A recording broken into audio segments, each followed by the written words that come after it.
there. That's what powers everything here at the Ironworks. My name is Ben Laurence. I'm gonna rock you at least once a week. My name is Ben Laurence. Let's party. Right now we are in Saugus, Massachusetts, and behind me is the sign for the Saugus Ironworks, but the actual ironworks are over there through the woods. This is actually the first ironworks in North America, and it was built sometime in the mid-1600s by a man named John Winthrop. They made all kinds of things here, such as nails, tools, weapons, horseshoes, and things like that. The ironworks closed down sometime in the 1670s because labor costs were way too high and people were kind of messing around with the finances. After the ironworks closed, it sat hidden away, abandoned in the middle of the woods, until 1954 when the Saugus Ironworks was rebuilt and restored. Come along and join us as we go and check out the Saugus Ironworks. This is the entrance into the Saugus Ironworks. And one of the best parts about it is it's free. This really cool old looking building right behind me is just the gift shop, so we'll hit that on the way out. So when you first walk up here to the Saugus Ironworks, you can go inside the visitor center, which is right in here, or you can go inside the museum, which is straight ahead, or they even have bathrooms, which are some of the nicest public bathrooms I've ever seen. Let's start off our journey by heading into the museum.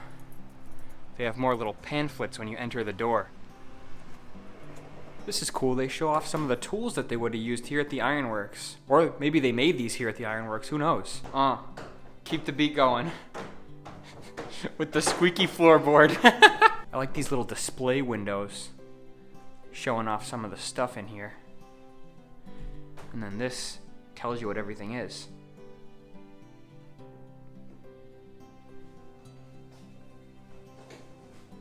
Feel free to pause the video at any time to read some of the little plaques and signs. These are some parts to ships.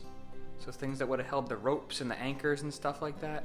Right in this little room right here, it's like a little theater, because they play a little informational movie on the TV right there. It's actually really good. If you come out here to the Saugus Ironworks, definitely make sure you watch it. Here's like a painting of what the ironworks would have looked like way back in the day. It's a pretty big painting. It's pretty cool looking too. Oh look, it's a laborer hard at work. Right over here. This is a cool little wooden placard that would go on the back of a fireplace. It's crazy, like the intricate little details on this thing. God damn it! In this room right here, it actually shows off original pieces of the ironworks. Most of the ironworks have been restored, but in this little part of the museum, there's actual pieces of the original one from the 1600s. Over here, for example, is an original piece of the Waterwheel, right there. The little machine depicted in the picture right here actually flattens out the iron like this, and then it cuts it all up to make it look like this. And then they package it all up like this and go sell it. And then the people who purchased it would take it to make nails or fencing or just whatever they needed the iron for. Here's a little display all about Roland Wells Robbins, the man who pretty much rediscovered the Saugus Ironworks and fixed it all up. So these are some of his findings and his detailed notes all about the ironworks. And then some of the things he would have used while discovering the ironworks, and he was known for his style.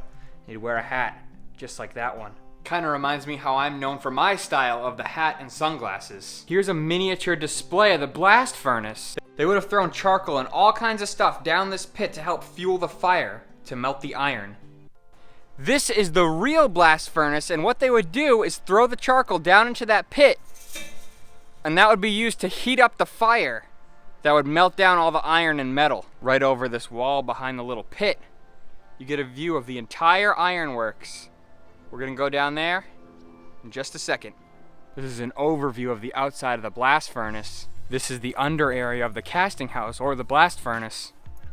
And here's a little bit more information about the casting house. Feel free to pause and check it out. And one thing I didn't know about this is that Tarzan actually worked here.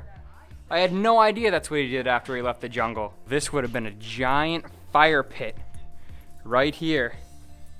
And what would have happened is all the melted iron would have come down right through this area pretty much.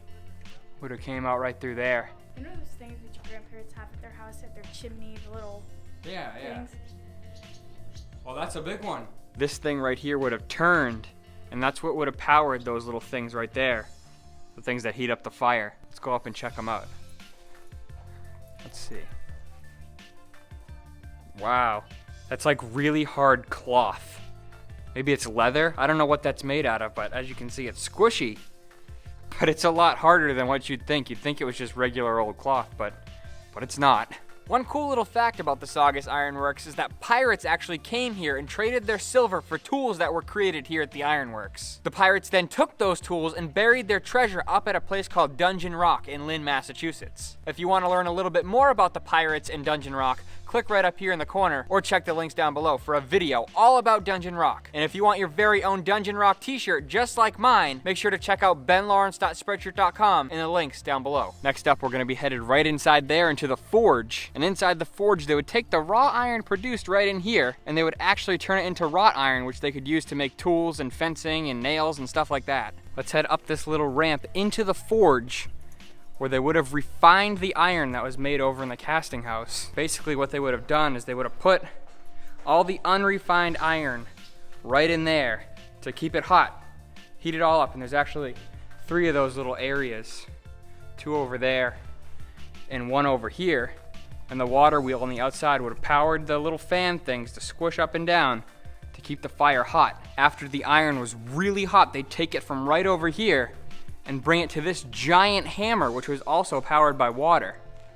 And what this hammer would do is it would go up and down and squish the iron right there. When the iron was done being pounded out by the hammer, it would end up looking just like this. This giant hammer was powered by water, and the water would turn this little mechanism so the hammer would go up and down, and squish the iron. These are some of the tools they would have used to move the iron and stuff. And the best part about this place is everything is real. So you can actually touch that. You can touch all of this. It's all real stuff. You can get your hands all over it. Touch all the ironworking stuff. Look at, I'm touching all the iron tools. But that's what I like about this place, is these are all real tools they would have used here at the Saugus Iron Works. What are you doing, Trush? You trying to make some iron? How's it coming? Yeah. A little heavy? A little bit. Wait, Tresh. That's only a block of wood. It's not even iron, it's just a block of wood. Well, this is heavy. Yeah, I guess that thing's pretty heavy. This building right here is called the Rolling and Slitting Mill. And what they would do here is they would basically cut up the iron into smaller parts so they could sell it. Here's some signage about the Rolling and Slitting Mill. Again, feel free to pause and read a little bit more about it. Here we go inside the Rolling and Slitting Mill. And this little area right here will give you a little bit better of a demonstration as to what this thing does. So pretty much the water wheel right there outside would turn this mechanism. And what this mechanism would do is it'd take the iron like that, and it would either turn it into these skinny little pieces or this flat piece, depending on what they wanted to create. These pieces would be traded off to natives or neighboring colonies to be used for building projects or whatever they might need the iron for. Here's an inside look at the water wheel. Thing's pretty awesome. It reminds me of that scene from Pirates of the Caribbean. Right over here is the blacksmith shop, and what they would do here at the blacksmith shop is they would actually make smaller handmade tools that the giant forges couldn't make. Inside here they would have made things like horseshoes, belt buckles, saws, axes, and small handmade things just like that. Look at all the tools they would have had. They're all hanging up on the wall. Pretty cool to come out here and see a real life blacksmith shop. This place is so amazing. But I think we've seen just about everything here. So we're gonna head back to where we started the video. Now let's go inside the visitor center, which I'm pretty sure is a gift shop. They have some really cool Saugus Ironworks souvenirs. Pretty cool poster of the national parks right there. They're actually selling some handmade nails that would have been similar to the ones that were made here back in the day. Check this out, they even got their own Saugus Ironworks t-shirts right there. Thank you so much for joining us as we went and checked out the Saugus Ironworks. If you like this video, make sure to hit the thumbs up button. And if you want to see more adventures from cool places all over New England, make sure to hit the subscribe button.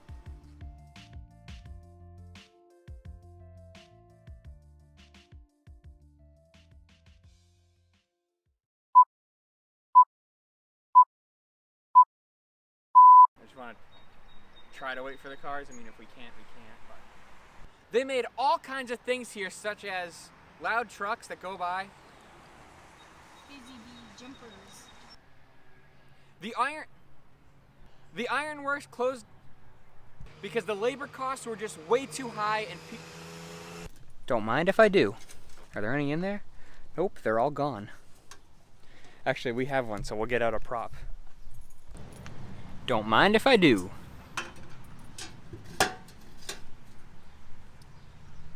Feel free to pause the video at any time to read any of the little plaques and billboards here at the Saugus Ironworks. That was really cringe. Right in this little room, it's almost like a little movie theater, because right on that TV right there, they play a little informational DVD about an informational DVD.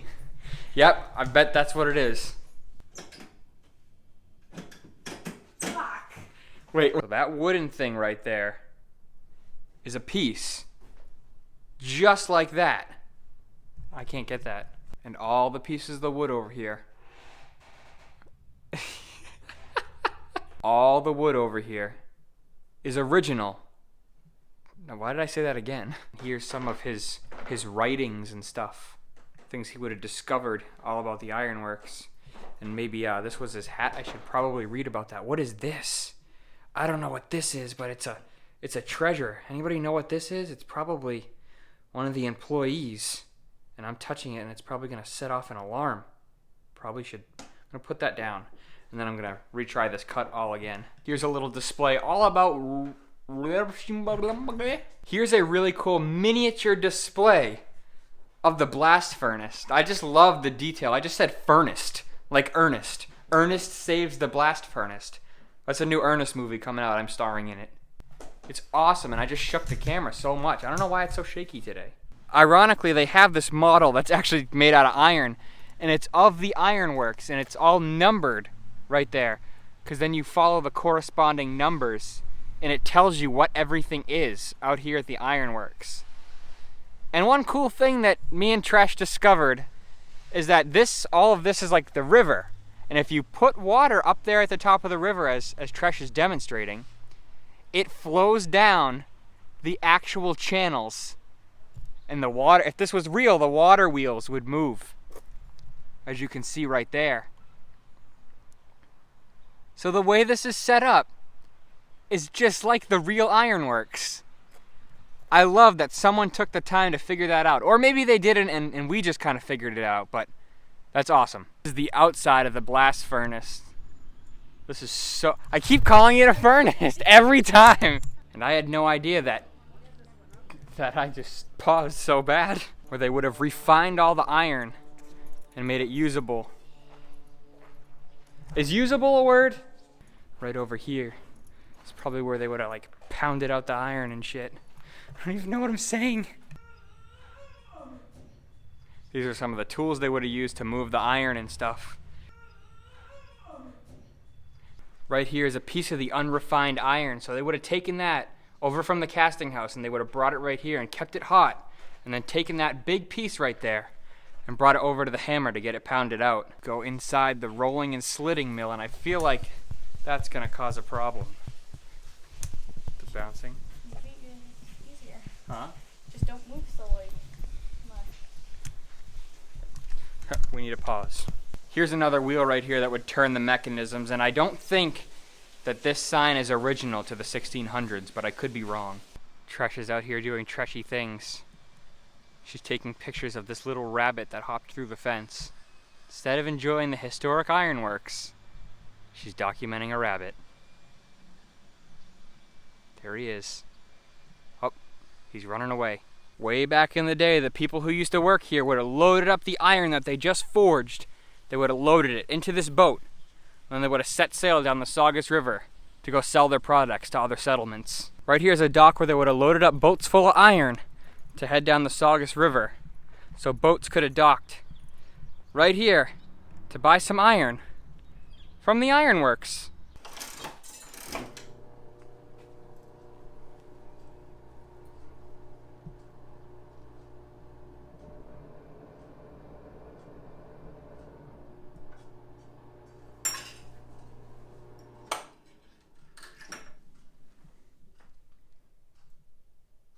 Thank you so much for joining us as we went and checked out the Saugus Ironworks. If you like this video, make sure to hit the thumbs up button. And if you want to see more adventures from cool places just like this all over New England, make sure to hit the subscribe button. That was too much of a monologue. Thank you so much for joining us. Thank you so much for joining us as we went. This is cool. This is a cool little. They also have these cool little displays. This is a really cool miniature. And one cool little fact, pretty cool to come out here. This place is so cool. It's just such a cool spot. Pretty cool poster. It's pretty cool.